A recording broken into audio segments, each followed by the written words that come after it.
함께 오늘 본문 말씀을 나누도록 하겠습니다. 오늘 본문은 예수님이 씨 뿌리는 비유를 한 내용을 기록하고 있습니다. 이 씨 뿌리는 비유를 통해서 예수님은 무엇에 대해서 말씀하고 계신가 하면 하나님 나라에 대해서 말씀을 하고 있습니다. 오늘 본문을 세 단락으로 나누어 보면 4절에서 8절까지 말씀이 한 단락인데요. 바로 예수님이 한 비유의 내용입니다. 그리고 11절에서 15절까지는 이 비유에 대한 해석입니다. 그리고 이 두 단락 사이에 9절과 10절이 있는데요. 화면에서 10절을 한번 띄워주시면 감사하겠습니다. 제자가 예수님께 묻습니다. 예수님, 이 비유는 도대체 무슨 뜻입니까? 라고 물으니까 10절에 예수님께서 이렇게 말씀하십니다. 10절 다 같이 한번 읽어보실까요? 시작. 이르시되 하나님 나라의 비밀을 아는 것이 너희에게는 허락되었으나 다른 사람에게는 비유로 하나니 이는 그들로 보아도 보지 못하고 들어도 깨닫지 못하게 하려 함이라. 우리는 예수님의 이 대답을 통해서 이 비유는 무엇에 관한 비유이냐? 하나님 나라에 관한 비유라는 것입니다. 그런데 5절부터 8절까지의 비유의 내용까지가 비유의 내용인데 이 비유는 제자들을 포함해서 예수님께로 나아온 큰 무리들을 향해서 비유를 하셨습니다. 사실 더 정확하게 말씀을 드리자면 이 큰 무리에게는 비유의 내용만 말씀하신 것입니다. 그리고 이 비유가 도대체 어떤 의미인지 이 비유의 해석은 제자들에게만 알려주신 것입니다. 왜냐하면 10절에서 예수님께서 말씀하시지 않았습니까? 너희에게는 허락되었으나 하나님 나라의 비밀을 아는 것이 너희에게는, 제자들에게는 허락되었다. 그런데 다른 사람에게는 들어도 듣지 못하고 깨닫지 못하게 하려 함이라.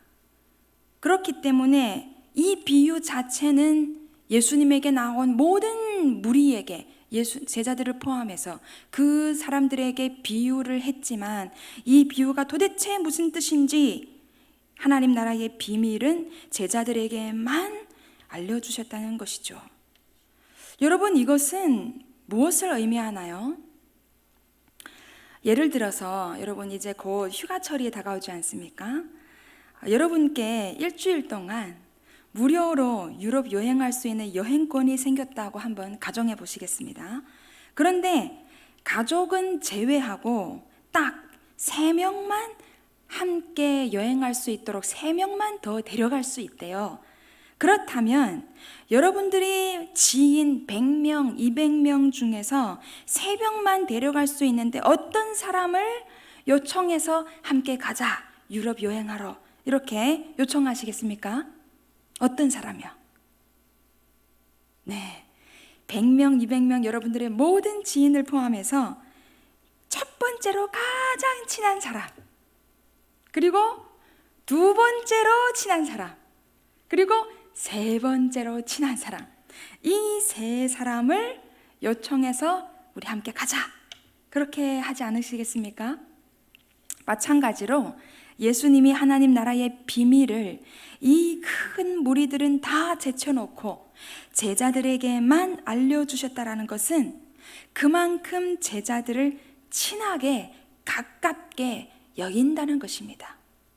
제자들에게 말해주고 싶고 하나님 나라의 이 비밀을 제자들에게 공유하고 싶고 함께 이 일을 실현해 나가고 싶다는 것입니다.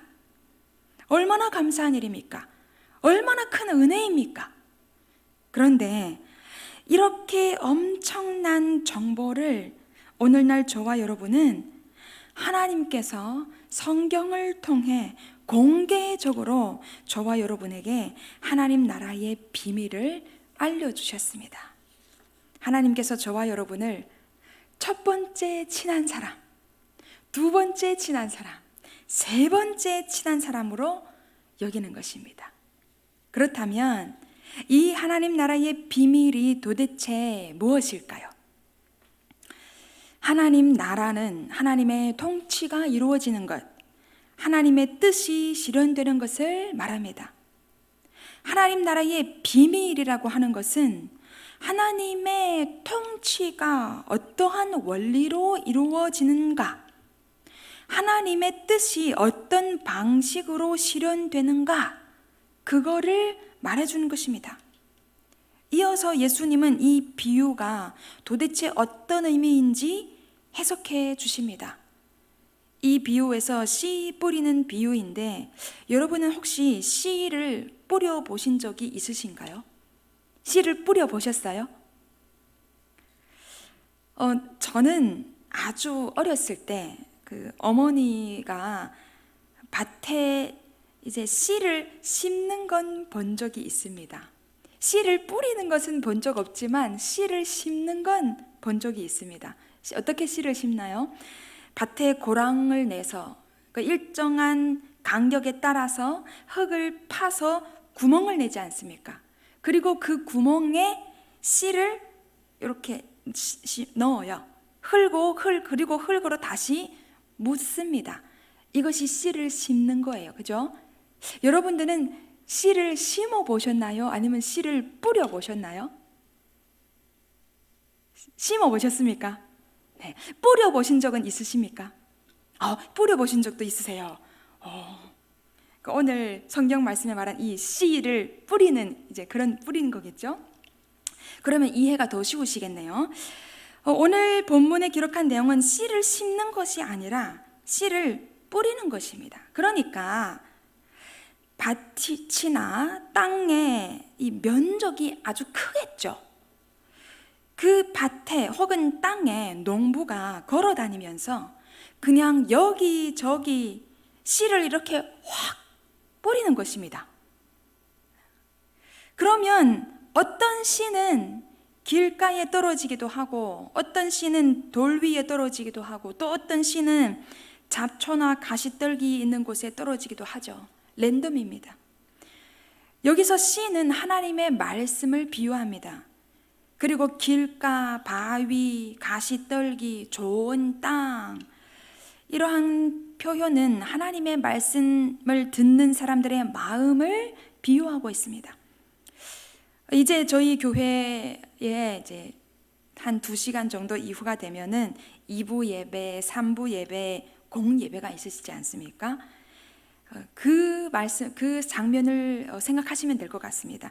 같은 본문으로 똑같은 하나님의 말씀을 많은 사람들에게 전한다는 것입니다. 그런데 말씀을 듣는 사람들의 마음의 상태에 따라서 다른 반응, 같은 말씀이지만 그 말씀에 대한 반응이 다르다는 거예요. 그리고 그 말씀으로 인해서 결과가 다르다는 거예요. 성경에는 4가지 땅으로 구분을 하였어요. 그런데 사실 너무 세분하게 구분하지 않고 크게 구분을 해보면 2가지 땅입니다. 2가지 땅. 한 부류의 땅은 열매를 맺지 못하는 땅이에요. 그리고 또 한 부류의 땅은 열매를 맺는 땅이거든요. 그런데 열매를 맺지 못하는 땅을 또 세분화해서 3가지로 나누었어요. 그래서 열매를 맺지 못하는 땅이 3부류의 땅이 있고 열매를 맺는 땅이 1가지 땅입니다. 그것은 무엇을 설명하는가 하면 그만큼 우리가 신앙생활을 하는 데 있어서 하나님의 말씀을 듣기는 듣지만 그 말씀을 듣는 만큼 열매를 맺기가 더 어렵다는 것입니다. 우리가 말씀을 들었지만 그 말씀으로 인해서 열매를 맺는 것보다 열매를 맺지 못하는 경우가 좀 더 많다는 거예요. 그리고 열매를 맺는 경우가 적고 열매를 맺기가 그만큼 힘들고 어렵다는 것입니다. 그렇다면 말씀을 듣고 열매를 맺지 못하게 하는 여러 가지 방해 요소가 있는데 어떤 것들이 있을까요? 첫 번째는 사탄의 방해입니다. 사탄의 방해. 씨가 길가에 떨어지면 성경에서 무엇이라고 말씀하십니까? 다른 사람에게는 길가에 있다는 것을 말씀을 들은 자니 이에 마귀가 가서 그들이 믿어 구원을 얻지 못하게 하려고 그 말씀을 그 마음에서 빼앗는 자요 라고 말씀합니다. 우리가 예배를 드릴 때, 특별히 공예배를 드릴 때 사탄이 우리가 하나님의 말씀을 듣지 못하게 방해하고 있구나 하는 것을 의식해야 한다는 것입니다. 지금 이 현장에도 어쩌면은 그런 방해가 있을 수 있습니다. 하나님의 말씀에 집중하지 못하게 예배 환경을 어지럽히는 경우들이 있어요. 예를 들면 어떤 교회에서 이런 경우가 있었습니다. 1년에 2번씩 전도 청동원 주일을 가집니다. 그러면은 이 전도 청동원 주일이 예를 들어서 5월 20일에 있다. 그러면은 이제 3월부터 시작해서 열심히 기도하면서 나가서 복음 전하고 태신자를 정하고 기도하면서 계속 인도를 해요. 그리고 나서 5월 20일 돼서 품고 기도한 사람들을 다 초청해서 이제 교회에 오는 것입니다. 그런데 이 전도 청동원 주일을 연속 2주 가질 수도 있고 3주 가질 수도 있고 4주 동안 가질 수도 있어요. 그런데 5월 20일이 돼서 성도들이 품은 태신자, 울면서 기도하고 준비하고 전도한 그 태신자를 이제 교회로 인도해 왔습니다. 그런데 웬걸 절대 예배 시간에 이렇게 전기가 나가거나 그런 경우가 없는데 예배 시간에 말씀을 전하는데 전기가 빵 나가는 거예요. 이런 예배의 환경을 어지럽히는 것입니다. 그래서 사람들의 마음이 하나님의 말씀을 듣다가 말씀을 듣지 못하게 하나님의 말씀이 선포되는 것을 가로막고 하나님의 말씀을 듣는 것을 방해하는 우리의 마음을 어지럽히는 예배 환경을 어지럽히는 그런 경우가 있습니다. 또 우리가 예배드리는 현장 가운데 때로는 여기저기서 막 핸드폰 소리가 막 울립니다. 여러분 이때 핸드폰 소리가 울리면 좀 분위기가 이상해집니다. 또 어떨 때는 어떤 사람이 이 말씀을 듣는데 막 이상하게 자기 말을 막 하는 경우도 있어요. 이 모든 것이 다 무엇입니까? 사탄의 방해예요. 또 아멘을 해야 되는 경우에 아멘을 하지 않고 계속 목사님이 말씀을 할 때마다 한마디 끝나면 아멘하고 한마디 끝나면 아멘하고 아멘할 때가 아닌데 막 아멘하는 그런 경우가 있어요. 그것도 무엇입니까? 다 사탄의 방해예요. 또 사탄은 말씀을 듣는 사람들의 생각을 타고 들어와서 하나님의 말씀을 듣는 것을 방해합니다. 여러분 가끔은 우리가 하나님의 말씀을 들을 때 그 말씀에 대해서 이유 없이 반박하는 그런 심리가 있을 수 있어요. 그 말씀을 들었는데 그 말씀을 쳐내는 것입니다. 방어하는 것입니다. 이 모든 것이 무엇입니까? 하나님의 사탄의 방해, 또 우리의 생각을 타고 들어오는 어떤 그런 반응들입니다. 이러한 것들은 다 열매를 맺지 못하게 하는 방해 요소들이에요. 두 번째는 또 무엇이 있을까요? 시련을 당합니다. 시련을 당합니다. 두 번째는 바위 위에 씨가 떨어졌다라고 하죠. 말씀을 들을 때에 기쁨으로 받았으나 뿌리가 없어서 잠깐 믿다가 시련을 당할 때에는 배반하는 자요라고 말합니다. 여기서 말하는 이 바위 위라고 했는데 마태복음이나 마가복음에서는 돌밭이라고 했거든요. 이 돌밭, 바위 위라고 하는 것은 그냥 딱딱한 돌 위에, 바위 위에라고 말하는 것을 의미하는 것이 아니라, 여러분 그런 바위를 본 적이 있으세요? 바위 위에, 돌 위에 새파란 이끼가 낀 그런 바위. 그러면 그 이끼가 낀 곳에는요, 사실 흙이 얇게 있거든요. 또 어느 정도의 습도도 있거든요. 그렇기 때문에 씨를 뿌려 놓으면 잠깐 거기에서 뭔가 새싹이 돋아나는 것처럼 보여요. 솟아나기도 합니다. 그거는 무슨 말입니까? 예배를 드릴 때 하나님의 말씀을 들을 때 그 당시에는 너무 좋은 거예요. 기쁨으로 받고 은혜도 받는 거예요. 그런데 시련을 당할 때는 뿌리가 없기 때문에 배반한다는 것입니다. 여러분, 그런 경우가 있습니다. 제가 아는 어떤 지인은요, 예수를 믿지 않아요. 근데 그 친구 삼촌이 목사래요. 그래서 가끔 교회에 가자 그러면 한 번씩 갈 때가 있는데, 그래서 그때 들은 메시지가 아마 하나님이 우리를 보호하여 주시고 지켜주시고 이제 그런 메시지였나 봐요. 그래서 이 친구가 기도를 했답니다. 이제 집에 강아지를 길렀어요. 하나님, 우리 강아지 이제 건강하게 아프지 않게 이제 강아지가 안전하게 지켜달라고 기도를 했는데, 얼마 지나서 며칠 지나서 그 강아지가 죽었답니다. 그러니까 뭐라고 해요? 왜 이런 일이 벌어지냐? 그리고는 교회를 안 나간대요.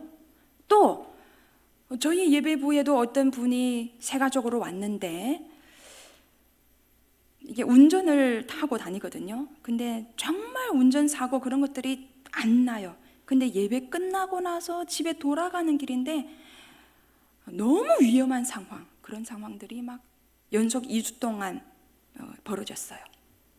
그러니까 이 친구는 왜 내가 교회 가면 위험하나? 그렇게 생각을 하는 거예요. 그래서 이 시련이라고 하는 것은 단순히 어떤 어려움을 겪는 그 이상의 의미인 것입니다. 이 어려움, 이 시련은 신앙의 어떤 진정성을 시험받는 그런 시련인 것입니다. 어떤 어려움을 당했는데 그 어려움으로 인해서 내가 교회 가는 게 맞나? 하나님이 진짜 계신 게 맞나? 내가 예수님을 이렇게 믿는 게 과연 의미가 있을까? 이런 고민을 할 정도로 신앙의 뿌리가 흔들릴 정도로의 그런 시련인 것입니다. 그런데 결론적으로 그 어려움을 이기지 못하고 배반한다는 것이죠. 세 번째, 열매를 맺는 것을 방해하는 요소, 염려와 재물과 향락입니다. 가시떨기에 떨어졌다는 것은 말씀을 들은 자이나 지내는 중에 이 생의 염려와 재물과 향락에 기운이 막혀 온전히 결실하지 못한다라고 했습니다. 이것은 씨가 뿌려졌어요. 그리고 씨가 자라서 새싹이 나고 좀 성장하고 있습니다. 성장하기 시작을 했습니다. 그런데 옆에 잡초와 가시떨기와 그러한 환경에서 이 씨가 뿌려졌고 그러한 환경에서 이 씨가 자라는 것입니다. 그러면 여러분, 우리가 다 이렇게 밭에 곡식이나 이런저런 것을 심어 보아서 아시겠지만, 씨를 심었는데 그 주변에 무엇도 같이 자라요? 잡초들이 같이 자라잖아요. 그래서 우리가 잡초를 자꾸 뽑잖아요. 왜냐하면 잡초가 있으면 영양분을 빼앗아 가기도 하고, 그리고 이 잡초가 이 심은 씨가 나는 그 새싹보다도 좀 더 키가 크면 이 잡초는 점점 무거워져요. 그런데 이 새싹은 점점 자라서 이제 성장해야 되는데 성장하는 것을, 키 크는 것을 가로막아요. 그죠? 그러니까 어떤 것들이 우리의 신앙 성장에 방해가 되느냐? 염려, 재물, 향락. 어떤 염려는요, 너무 오래 갑니다. 일주일 동안, 2주 동안, 한 달 동안. 그리고 또 어떤 염려는요, 우리가 지나치게 염려를 해요. 그래서 이 염려가 계속 쌓이고 하다 보면 그 염려가 너무 무거워집니다. 그래서 우리가 받은 말씀대로 실천하면서 살아가는데 더 이상 여유가 없어요. 너무 근심하는 데만 집중하기 때문에. 그래서 열매를 맺지 못하는 것입니다. 이 재물을 탐하는 마음, 재물에 대한 욕심, 탐욕 때문에 모든 신경이 다 재물에 있습니다. 재물이 없어서 너무 근심하고, 또 재물을 추구하느라고 나의 생각과 시간과 이런 열심을 거기에만 다 내는 거예요. 그래서 하나님의 말씀을 실천을 해야 되는데 자꾸 걸림돌이 됩니다. 열매를 맺는데 어려움이 있어요. 네 번째는 좋은 땅입니다. 좋은 땅에 있는 것은 착하고 좋은 마음으로 말씀을 듣고 지키어 인내로 결신하는 자니라 라고 했습니다. 사실 이 비유는요, 마태복음, 마가복음, 누가복음 이 세 복음서에 다 기록하고 있어요. 그런데 마태복음과 마가복음에는 이 좋은 땅에 대해서 어떻게 표현을 하는가 하면, 마태복음은 좋은 땅이 어떤 땅이냐, 말씀을 듣고 깨닫는 자라고 했어요. 깨닫는 자는 100배, 60배, 30배의 결실을 맺는다. 그리고 마가복음에서는 이 좋은 땅이 하나님의 말씀을 듣고 그것을 받아들이고 결실을 30배, 60배, 100배를 맺는다라고 했습니다. 그런데 오늘 본문에서 누가복음에서는 좋은 땅은 착하고 좋은 마음으로 말씀을 듣고 지키고 인내로 결실한다라고 이렇게 끝을 맺어요. 그렇기 때문에 마태복음과 마가복음에서는 강조점이 어디에 있는가 하면 30배, 60배, 100배 열매의 양을 강조하고 있습니다. 그런데 누가복음에서는 착하고 좋은 마음으로 하나님의 말씀을 받아서 그 말씀을 듣고 지키고 그리고 인내함으로 결실을 맺는다라고 하는 것이기 때문에 결실을 맺는 것에 강조점이 있어요. 그만큼 결실을 맺기가 어려운 것입니다. 결실을 맺으려면 인내가 필요한 것입니다. 인내로 결실을 맺는다라는 것이에요. 여러분, 그러면 좋은 마음, 좋은 땅은 어떤 것을 의미하나요? 착하고 좋은 마음으로 말씀을 받는다. 겸손한 마음, 하나님 말씀에 대해서 열린 마음, 하나님의 말씀에 대해서 방어적인 태도가 없이 진지하게 듣고 받아들이려는 태도가 이미 준비되었다라는 거예요. 또 거기에는 하나님의 말씀이 어떠한 말씀이든지 간에 나는 그 말씀에 순종하고 그 말씀에 실천하겠다라는 의지도 이미 준비되어 있고 포함되어 있다라는 것입니다. 이것이 착하고 좋은 마음입니다. 그렇기 때문에 열매를 맺으려면은 우리가 하나님의 말씀을 듣기 전에 어떤 마음이 준비되어야 됩니까? 하나님, 나에게 겸손한 마음을 주십시오. 하나님의 말씀에 대해서 마음을 열어주십시오. 하나님의 말씀을 실천하겠습니다. 순종하겠습니다. 그렇게 기도하면서 마음의 준비가 되어 있어야 됩니다. 그런 사람이 하나님의 말씀을 결실을 한다는 것이에요. 그리고 하나님의 말씀을 받아들였습니다. 그 말씀을 듣고 지키는 것입니다. 결실을 하는 실천에 옮기는 것입니다. 그런데 지속적으로 인내하면서 옮기는 것이요. 이 인내라고 하는 것은 두 가지 내용이 포함되어 있어요. 한 가지는 지속성, 두 번째는 어려움을 겪는다는 거예요. 하나님의 말씀을 붙잡고 실천하고 살아가는 데는 어려움을 겪는다는 거예요. 유혹도 있다는 거예요. 그런데 그것을 인내하면서 끝까지 지속적으로 실천하는 거예요. 어려움도 있지만 그 어려움을 이기면서 실천하는 것입니다. 유혹도 있지만 그 유혹을 쳐내고 이기는 것입니다. 여러분, 그런 경우가 있습니까? 혹시 우리가 하나님 앞에서 이런 결단을 했어요. 하나님이 감동을 주셔서 결단을 했습니다. 하나님, 제가 이 어려운 곳에, 제가 아프리카나 다른 곳에 지금 헌금 모으고 이제 그렇게 하지 않습니까? 내가 거기에 기도하면서 이만큼 헌금하겠습니다. 결단을 했습니다. 그런데 진짜 헌금을 할 때가 되니까 아쉬운 마음이 또 드는 거예요. 그래서 흔들리기도 하고 그 유혹이 오는 것입니다. 그래서 어떤 사람은 유혹이 와도 내가 하나님 앞에서 결단했기 때문에 유혹이 와도 쳐내고 합니다, 헌금을. 근데 어떤 사람은 결단을 했지만 진정 내려고 했을 때 너무 아까우니까 몇 장 빼자, 다음에 하자 해서 못하는 경우도 있어요. 여러분 그렇지 않습니까? 네, 그렇습니다.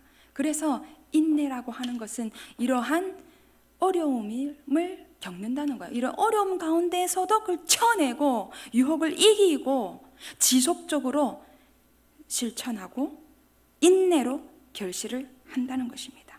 그 삶의 변화가 일어나는 것입니다. 이것이 오늘 이 비유를 통해서 하나님 나라는 어떻게 실현되느냐, 하나님 나라는 어떤 방식으로 하나님의 통치가 이루어지느냐, 우리가 겸손한 마음으로 그리고 하나님의 말씀을 받는 것, 하나님의 말씀을 우리가 실천하고 지킴으로 하나님의 나라가 이루어지는 거예요. 실천하고 지키고 인내함으로 어려움 가운데서도 지키고 실천하는 거예요.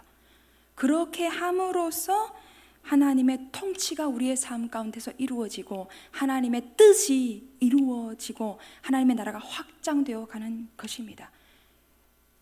이 비유를 통해서 우리 모두가 하나님 결실을 맺는데, 신앙의 결실을 맺는데 방해되는 요소들을 다 쳐내고 하나님의 말씀을 받고 인내하면서 결실하는 저와 여러분이 되시기를 소망합니다. 함께 기도하시겠습니다. 하나님 아버지 감사합니다. 오늘 씨 뿌리는 자의 비유를 통해서 우리가 하나님 나라가 어떻게 이루어지는지, 어떻게 성취되는지를 알게 되었습니다. 하나님 나라가 확장되고 성취되는데 방해 요소들이 있습니다. 사탄의 방해, 또 시련이 오기도 하고 여러 가지 유혹도 오고, 하나님 이러한 어려움 가운데서 우리가 겸손한 마음으로 순종과 실천하고자 하는 그런 마음의 의지가 준비될 수 있도록 우리의 마음을 기경하여 주시옵소서. 주님 앞에서 결단했을 때, 실천하면서 나아갔을 때 유혹과 어려움이 있다 할지라도 지속적으로 인내하면서 실천하여서 결실을 할 수 있도록 우리를 도우시고 인도해 주시옵소서. 예수님의 이름으로 기도합니다.